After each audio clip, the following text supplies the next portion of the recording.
નમસ્કાર મિત્રો, સ્વાગત છે તમારું ગુજરાતી તાજા સમાચારમાં। આજના તાજા અને મહત્વના સમાચારમાં આગળ વધતા પહેલાં જો તમે અમારી ચેનલમાં નવા હોય તો ચેનલને સબસ્ક્રાઇબ કરો, જેથી તમને રોજબરોજના આવા તાજા અને મહત્વના સમાચાર મળતા રહે।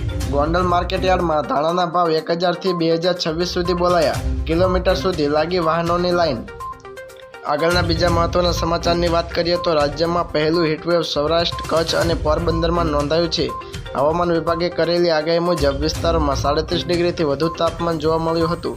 હવામાન વિભાગના અનુમાન મુજબ આગામી 5 દિવસ સુધી સૂકું વાતાવરણની સાથે સાથે સૌરાષ્ટ્ર અને કચ્છમાં ગરમીનું પ્રમાણ વધશે। કોસ્ટલ એરિયામાં ઉત્તર પશ્ચિમ પવનો આવતા વાતાવરણ બદલાયું અને હાલ સૌથી વધુ તાપમાન રાજકોટમાં 39.3, ભુજમાં 39.1, સુરેન્દ્રનગરમાં 38.8, પોરબંદરમાં 37.3, કેશોદમાં 38 અને અમદાવાદમાં 37.4 ડિગ્રી તાપમાન નોંધાયું હતું। હજી પણ કોસ્ટલ એરિયામાં 5 દિવસ સુધી તાપમાનમાં વધારો થશે। પંચમહાલમાં કોંગ્રેસ ઉમેદવાર તરીકે ગુલાબસિંહ ચૌહાણનું નામ જાહેર કરાયું હોવાની વિગતો સામે આવી છે। કોંગ્રેસ હાઈકમાન્ડે ગુલાબસિંહ ચૌહાણને ટિકિટ આપી છે।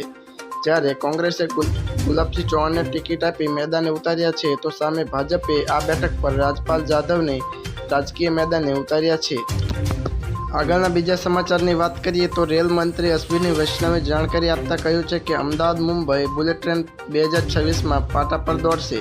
કેન્દ્રીય મંત્રીએ કહ્યું કે ભારતની પ્રથમ બુલેટ ટ્રેન 2026માં તૈયાર થશે અને સુરતના એક સેક્શન પર દોડશે।